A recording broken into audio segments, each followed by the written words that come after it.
Hello, pre-calculus class. In this video, we are going to look at some of the properties of logarithms. We'll see a few examples of how you might see some problems presented in the textbook for, uh, just ways to wrap your heads around them. We'll take a look at a proof and really show how these relate to all of these properties of logarithms, really relate to the properties of exponents that you learned back in Algebra 2.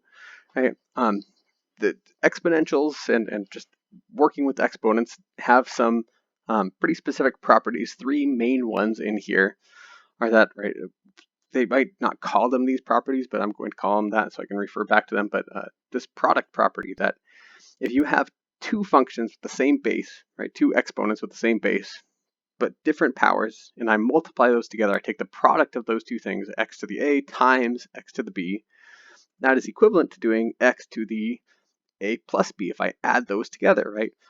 So if I add 3 squared and then 3 to the 4th power, that would be 2 3s, that would be 4 3s, all multiplied together would make 6 3s total. When I multiply these things, I'm adding the exponents, right? Flip side of that, the quotient property says if I divide them, right, division is just the basically opposite of multiplication. I do the opposite of addition, right? If I had 3 to the 4th divided by 3 squared, I'd have 4 3s on top, 2 3s on the bottom, and 2 of them would cancel out. I'd be left with 4 minus 2 would be 2 3s, right? So I subtract the exponents when I deal with that. And the last one is the power property, that if I stack exponents, if I have x to the a to the b power, I multiply those together. Right? So again, if I had 3 squared to the 4th power, if I had 4 groups of 2 3s multiplied together, that would make 8 total groups of, or 8 total 3s all multiplied together. Logarithms are exponents, so these exact same properties carry directly over. I also have a product property for logs. I have a quotient property for logs. And I have a power property for logs that are all basically exactly identical to this. So my product property for logs is that if I do the log of some product, log of, let's say, x times y, right? I multiply two things together on the inside. That's the exact same as if I did the log of the first thing plus the log of the second thing, right? Taking the product of two things in the argument is the same as adding together their respective logarithms. For quotient property, if I have the log of something divided by something else, log of x divided by y, that's equal to the log of the top thing minus the log of the bottom thing. And this power property says that if I stack them, if I have the log of x to the y power, that is equivalent to doing y times the log of x. So there's my three main kind of properties of logarithms that we use to rewrite things and solve equations. So I'm going to look at 4 different examples here of what you might see, and then we're going to do a proof of the product property. So example 1. Just show numerically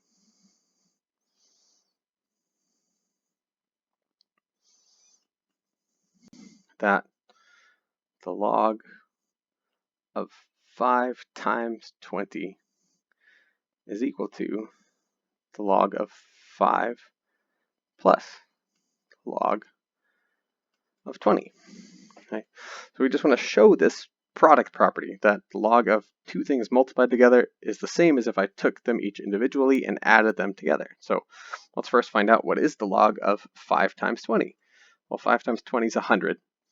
Right? So again, I got my little handy dandy Desmos over here. But if I did the log of 5 times 20, again, this is going to be looking for the exponent in the power of 10 that would give me 5 times 20 as an answer. And 5 times 20 is 100, so my exponent is 2. Right? This, the log of 5 times 20 is the log of 100, which is the exponent in the power of 10 that gives me 100 as an answer, is equal to 2. Okay. To show that that's equal to the other side, the right-hand side, I would need to look at, well, what is the log of 5? The log of 5 is 0.69897, and then a bunch of zeros. The log of 20 is 1.30102 with a bunch of 9s. 1.3010, let's just call that 3. And if I were to add those together, 7 plus 3 is 10, but right, I know how to add. 0, carry the 1. 1 plus 9 is 10. 0, carry the 1. 1 plus 8 plus 1 is 1 plus 9 plus 0. 1 plus 6 plus 3. 1 plus 0 plus 1 is 2. If I add those two things separately, I get 2 as my answer. Right? You could just also use your calculator to do that. Right? What's 0.69897 plus 1.3?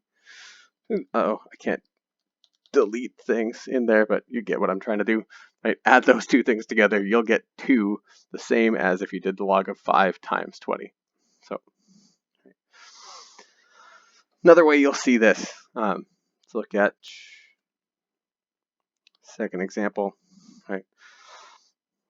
Some of the book has things like this, as the log of 36 minus the log of 9 is equal to the log of what? Right? Well, there I would have to use that quotient property, right? I have the difference of two logs, right? The log of something minus the log of another thing. So the log of 36 minus the log of 9 is equal to the log of 36 divided by 9, right? Which 36 divided by 9 is just the log of 4. So what's the question mark in here? 4 is my answer there. And again, let's just quick show that. Right? X out of these. I said, what was the log of 36 minus the log of 9? You get 0.6. Yeah, 0.602. And what is the log of 4? 0.602. Right. Right. Third example here.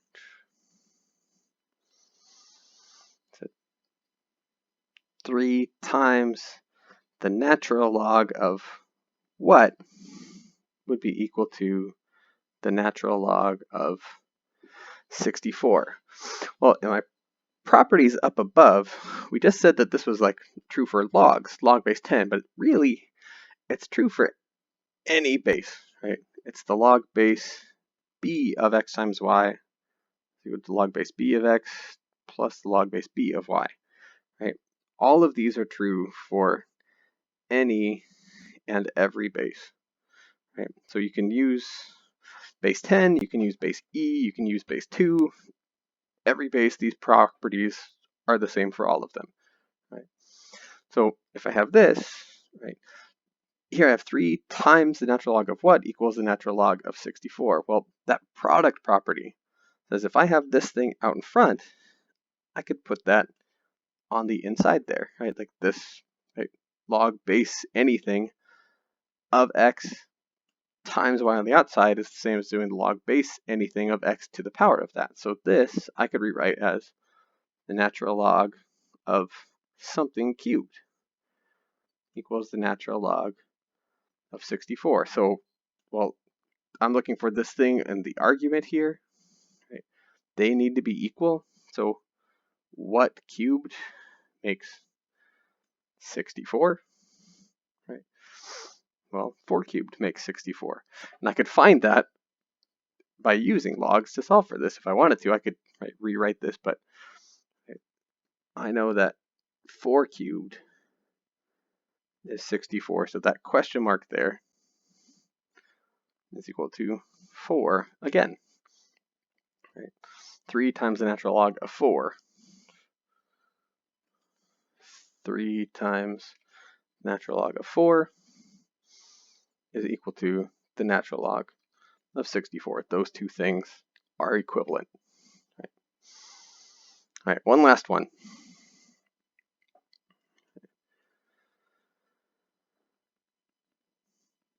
What is the log base t of t to the 5th? Right, this is equal to what? Right. There's a couple of questions that kind of look like that. Well, this isn't really using any of the properties. It's almost kind of a rewrite, right? Like let's look at this, right? If I'm trying to solve for the log of this, I am looking for the exponent, right? This question mark needs to be the exponent in the power of the base is t. That would give me t to the 5th as my answer. T to what power gives me t to the 5th? Well, that question mark is 5. If you did the log base t of t to the 5th, the answer is always going to be 5, no matter what that t is. Right? If I did the log, and I think again Desmos will let me do this, the log base t of, nope, log base t, click out of it, there you go, of t to the 5th power. Sure, I'll add a slider for t. Gives me undefined if there's a few restrictions for what the base can be, but if t is anything else, it's 5. Does not matter what that t is. So, all right, and I wanted to also do, and this is a little bit of an extension, but there will be a question like this on the assessment for a 4. What that means, we don't know because they still haven't told us what grades are going to look like in this coronavirus time. But a proof of this, like showing why, right? We want to show that the log, let's just do base 10 to keep it simple. The log of two things multiplied together is equal to the log of the first thing plus the log of that second thing. And again, it all runs through that lens of like the fact that a logarithm is an exponent. Right? So we'll do a couple of little definitions. We'll say let the log of x, let's give that a placeholder. Let the log of x equal a, and the log of y be equal to b. Right? If that's true, then I know that equivalently, right, another way to rewrite this is logarithmic form. Let's just rewrite that in exponential form. I know that 10 to the a is equal to x, right? And I'd know that 10 to the b is equal to y, right? If the log of y is equal to b, b is the exponent in the power of 10. That would give me y as an answer, right? Just rewriting these two things, right? But then I know, right, that x times y, right, if I wanted to multiply these two things together, that would be equal to x is 10 to the a, I'm just kind of putting this in here for x, times y is 10 to the b. Okay. But rules of exponents, let me say that, right, 10 to the a times 10 to the b, this is equal to 10 to the a plus b. Right? When you multiply two things with the same base and those different exponents, if a was 3 and b was 4, I'd have 10 cubed times 10 to the 4th. 3 tens multiplied together, and then another 4 tens multiplied together would make 7 tens all multiplied together. I add those exponents together. But then by definition, the log of x times y, the log of this, is the exponent in the power of 10 that would give me x times y. So this is equal to the a plus b. But a, at the very beginning, we defined, right, my a is the log of x. And my b, right, is the log of y. So this is saying that if I have the log of x times y, that's equal to the log of x plus the log of y. Right? So there's your proof. Right? It all boils down to those properties of exponents and the fact that logarithms are exponents. So there you go.